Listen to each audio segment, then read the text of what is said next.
the Labour marginal seats that Michael Howard very proudly won back for the Conservative Party back in 2005 in Harwich, with getting Douglas Carswell back elected as MP for Harwich and Clacton. So a lot to be thankful for on that basis. But welcome, ladies and gentlemen, and with no further ado, I'll hand you over to our speaker for tonight, Lord Howard.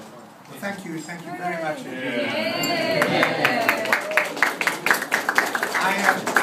I'm afraid I must begin with an apology. I hope you forgive me. I have to leave at 7 o'clock.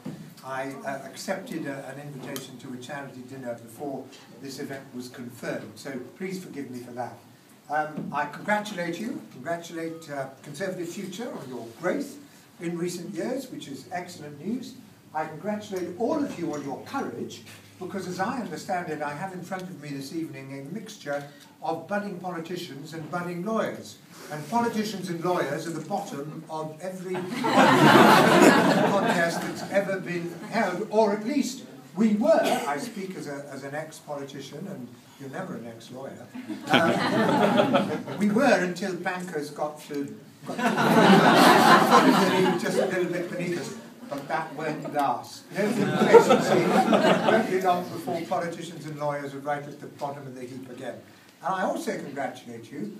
Of course you will be aware of this, and I'm sure you had this in mind when you chose the date for this event. This is a very auspicious event. It was on this very day, in 1789, that George Washington, newly elected President of the United States of America, instituted the whole concept of Thanksgiving Day. This very day, 26th of November, ever since then it's been held on the 4th Thursday in November. I'm sure you knew all this. I'm sure this was why you chose today for this event.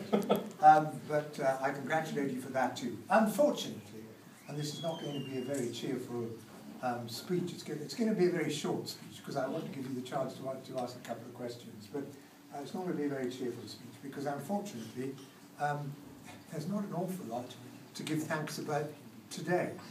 We live in an age of austerity, as you all know only too well.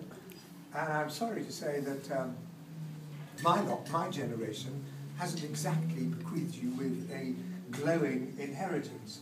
There's going to be a lot for you to sort out when you get your hands on the reins of influence and power, which I very much hope will be sooner rather than later. You all know about the difficulties that we face at home, but I'm afraid if you look around the world, you see a whole series of potential flashpoints, any one of which, if it ignited, would have not only serious political consequences, but pretty serious economic consequences too. We all know about the problems in the Eurozone, a long, long way from being resolved. If you go to the Middle East, we've got the recent terrible bloodshed which occurred both in Israel and in Gaza. You've got the even more terrible bloodshed that is occurring every day in Syria. You've got the uncertain outcome of the Arab Spring, which some people are already saying has turned into a kind of chilly winter. And you've got the very, very difficult problems around Iran and whether or not it secures nuclear weapons. Lots of people say there's no way of preventing Iran getting nuclear weapons. And I don't know, there may not be, but if Iran gets nuclear weapons, you can be pretty sure that Saudi Arabia will want them, and Egypt will want them, and Turkey will want them.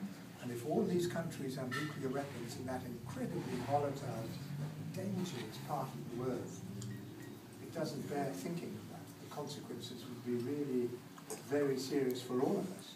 And then if you go further east, Pakistan, very fragile country, already has a nuclear bomb. Think of what would happen if there were to be an increase in terrorism in Pakistan. Think of what would happen in relation to India. It's nowhere if that were to happen. Enormous political consequences could flow. future of China. We've seen a new leadership take over in China. We've no idea what they're going to do in relation to the problems that China faces.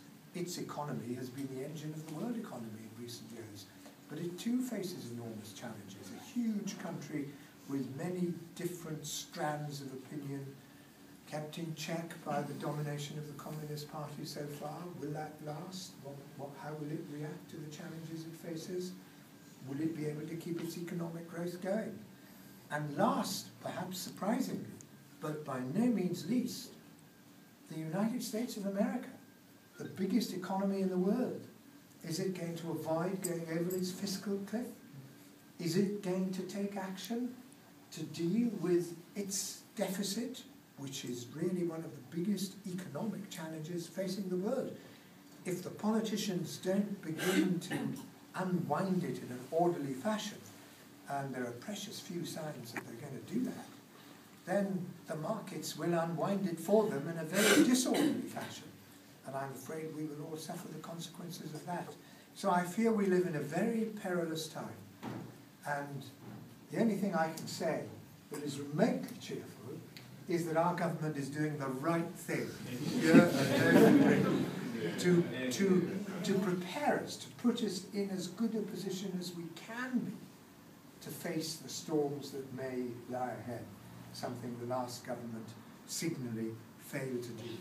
So I pay tribute to David Cameron and George Osborne. They are having to take really tough and painful decisions which are absolutely necessary for the future of our country, so that the inheritance which you, in due course, take over will not be quite as bad as it looks at the moment. So thank you very much for listening. I'm sorry I haven't been more cheerful. I've got about 5 minutes or so to answer a couple of questions. Brilliant. Thank you very much. There's a heck of a lot of new faces in here as well today, so I'm going to try and take some questions from new faces as well. There's a gentleman at the back just over there. Good evening, Lord Howell. If we were to stand here again in 10 years' time, would we still be standing here as supposed members of the European Union? Would we still be standing here as supposed European citizens?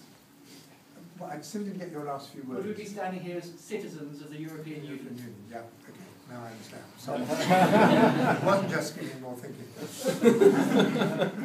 I think on balance we will. I mean, it's an on-balance judgment. I believe we should remain in the European Union, but I believe it's got to be changed. And I've been arguing, I can say this, because I've been arguing for now almost 20 years about precisely the kind of changes that we need to see. And at first I was a lone voice, now there are more and more people coming around to my point of view. You see, I think what should happen is that the European Union should become much, much more flexible. It should give its nation states room to breathe. And it can do that in a very simple way. The precedents are all there. Just as not every member of the European Union is a member of the Euro, not every member of the European Union is a member of the Schengen zone, not every member of the European Union is going to be part of the banking union, which they look as though they're going to set up. Not every member of the European Union signed up to the social chapter. We didn't, and then that was foolishly given away by Blair without getting anything in return.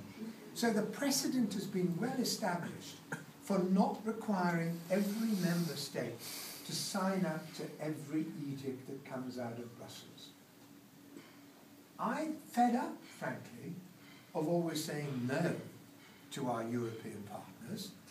I want to be able to say to them, we don't want to stop you doing what you want to do, as long as you don't make us do what we don't want to do. And I think that's the basis of a really good deal. A good deal for them, and a good deal for us.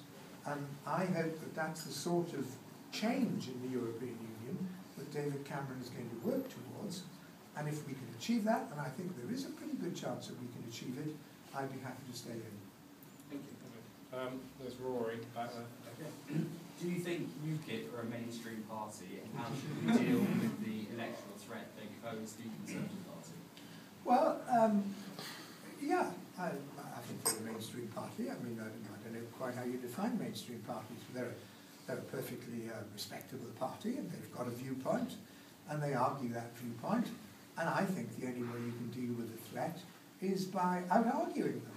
You know, I fundamentally don't agree for the reasons that I've just given. I think that there are advantages to us in the European Union, and if we can get it to change, it would be in our interests and in the interests of the world for us to stay in, because we could exert more influence as a member of the European Union. So let's take them head on. I don't think it ever works to ignore arguments. One of the first things I did when I became leader of the opposition was to go to Burnley to make a speech directly confronting the BNP. No leader of any party had done that before. They'd always ignored the arguments. But I don't think that's the way you should run politics. I think you should take on the arguments. You should face head on the arguments that you disagree with and explain to people why you disagree with them. And that's the way I think we marginalise them. Aki? Yeah, sure. I was just going to ask, do you welcome or fear the appointment of Crosby as our I welcome him wholeheartedly. He ran my campaign in 2005. I wish he'd come earlier. I mean, he came at quite a late stage to run the campaign. He's a wonderful organiser. He's got incredible focus. He works fantastically hard. I don't believe he ever said the things that have been mooted. I've worked with him. I never heard him say anything remotely racist. I worked with him for well over a year. He's a great guy. And to be honest, I think he should have been hired ages ago. How do you maintain discipline in our party and stop MPs going off to the jungle?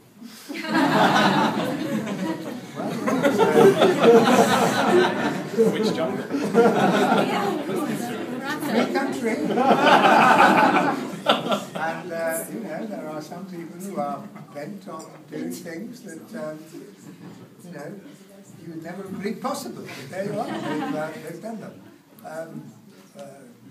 Discipline more generally is more difficult, but you know, it can be done.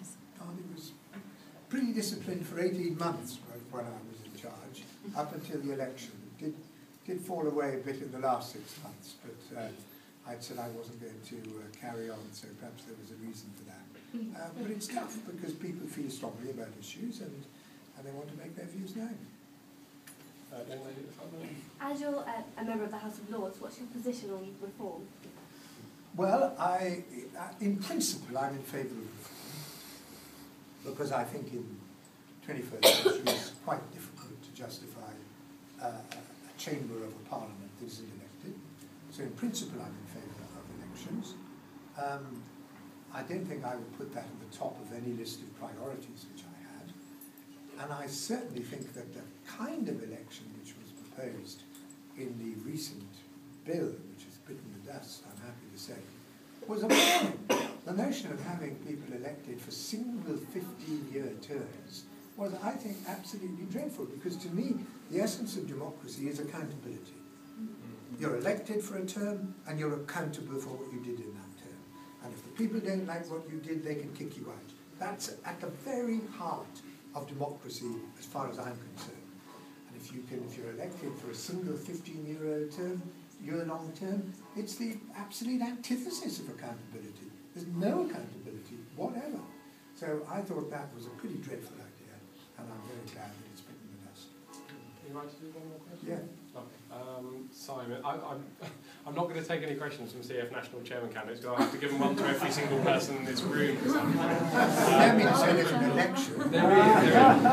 I feel how it was when you were finishing off. I really do. Last question, someone who knows the time. It's Simon Harley. I was basically just going to ask the same question as the lady over there asked, but I'll modify it slightly. Do you enjoy being a member of the House of Lords? Well, it is very enjoyable. I mean, to be perfectly honest, it's not the centre of my life, because if I wanted politics to stay the centre of my life, I'd have stayed in the House of Commons. So I now I'd kind of divide most of my time between charity work. I'm chairman of something called Help the Hospices, which does fantastic work in hospices. It's the umbrella organisation for all the hospices in the country. And I have some business interests as well. But and House of Lords is a pretty enjoyable place to be, yeah. Brilliant. Put your hands together for Lord Howard. Thank you very much.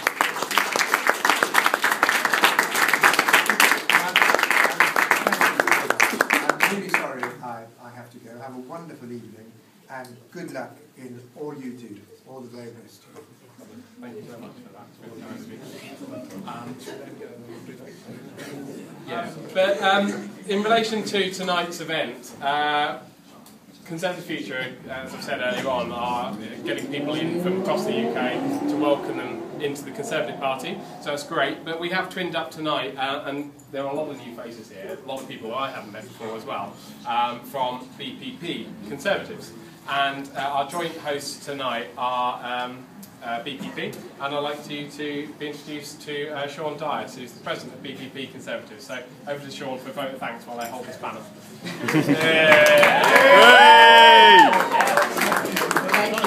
Thank you. I didn't realise Lord Howard would be leaving so quickly. Thanks to Lord Howard for coming here and taking time out of his busy schedule to come and speak to us.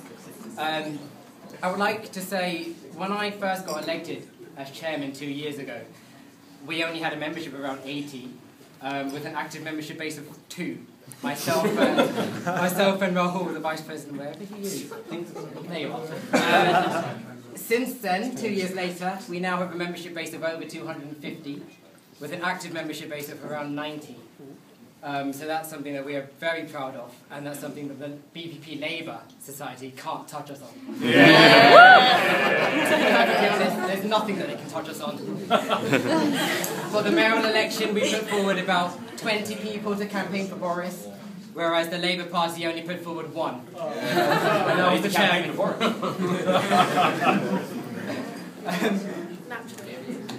As this is my last term as chairman, I hope that my successor, whoever he or she is, will continue to allow the society to grow, and most importantly, make people go out to campaign for the 2014 local elections, an election that I am proud to say that I will be standing in, and Chris Roberts in our constituencies. And of course also the 2015 general election, and might I say congratulations to Ben on making the parliamentary list. Thank you.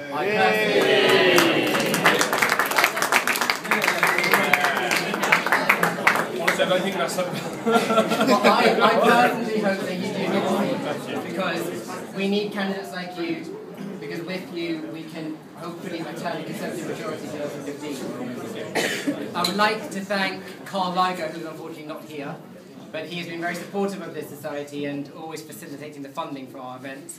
Without him, we'd probably be in a third-class hotel or in a shack or something, so we owe him a great deal of gratitude. I'd like to thank the Student Association, Lila and Olivia, who unfortunately can't be here, but they've also been very supportive in advertising what we do. The faculty, Nigam, he is our philosophy teacher, and for the record, he's one of the best philosophy teachers around. And let me just say, as a philosophy student, it is very, very hard to make that subject interesting. And of course, the legendary John Clifford. We are very happy to have you here. And finally, I would like to thank the committee, Nikki, Matt, Chris and Rahul. Without you, this couldn't have been done. And thanks to Nikki for putting up with my incessant calls in the mornings and texts in the night, trying to sort everything out. I look forward to them, Shaun. And finally, thanks to everyone who attended. Without your attendance, this event could not be as successful as it is today. And I hope you enjoy the rest of your evening and drink as much as you can.